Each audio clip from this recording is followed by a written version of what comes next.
盆栽からしたらもったいない松盆栽生産日本一の高松の盆栽園北谷養成4代目北谷隆一です。今回のテーマは植え替えた後の肥料のお話です。本題行く前にちょっとだけお時間ください。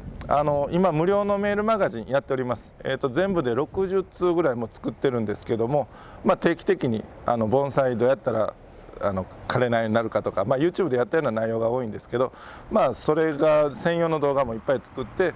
定期的に無料で届くという。でメールアドレスだけでね、この下の概要欄の方から登録できますんで、よかったら登録してみてください。はい、では本題戻ります。目の前にある未生の五葉松、これ、今7月なんですけど、今年のどっかの時期でもちょっとよそからね仕入れてきた木なんで正確には分からんのですけど、今年植え替えた五葉松です。なんでやっぱ見た目がねちょっと弱い感じ、根元も水苔ね、植え替えた後水苔して、こんな感じなんですけど、植え替えた後の肥料ってね、皆さんいつからやったらいいかってわからないことが多いと思うんですね。で大体その植え替えた後っていう肥料、僕はやらない方がいいと思ってます。春に植え替えたら秋ぐらいまでやらない方がいいんじゃないかなと、安全のために。で、その辺の、メカニズムというかね、なんでやったらダメかっていうのを、最近ねそういう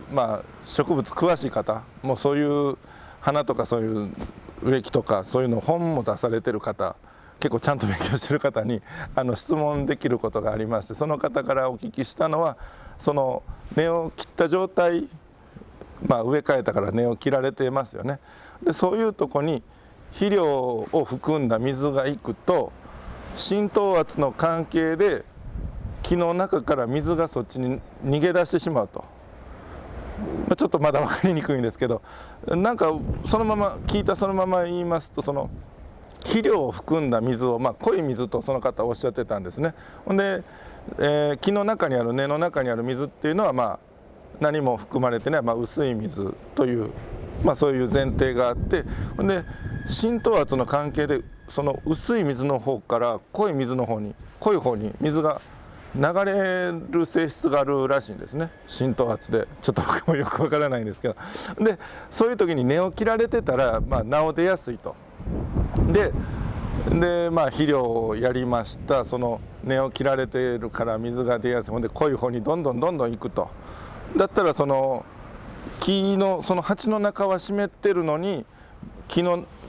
中はその湿ってない、水が出るから、乾いたっていうほど、乾いた状態になるのかな、水がいってない、栄養が上までいかないみたいな、そういう状態に陥るらしいんです。だからその根を切った状態ですぐ肥料をやると水が逃げ出してしまって、木本体の中の水が減るから良くない、それで枯れるというお話らしいんですね。でなおかつその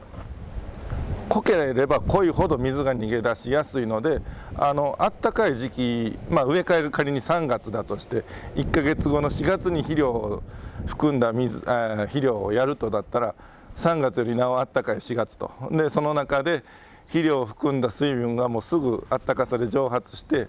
で濃度が濃くなったらなおこう出やすい。大体植え替え皆さんね春なさる場合が多いんで、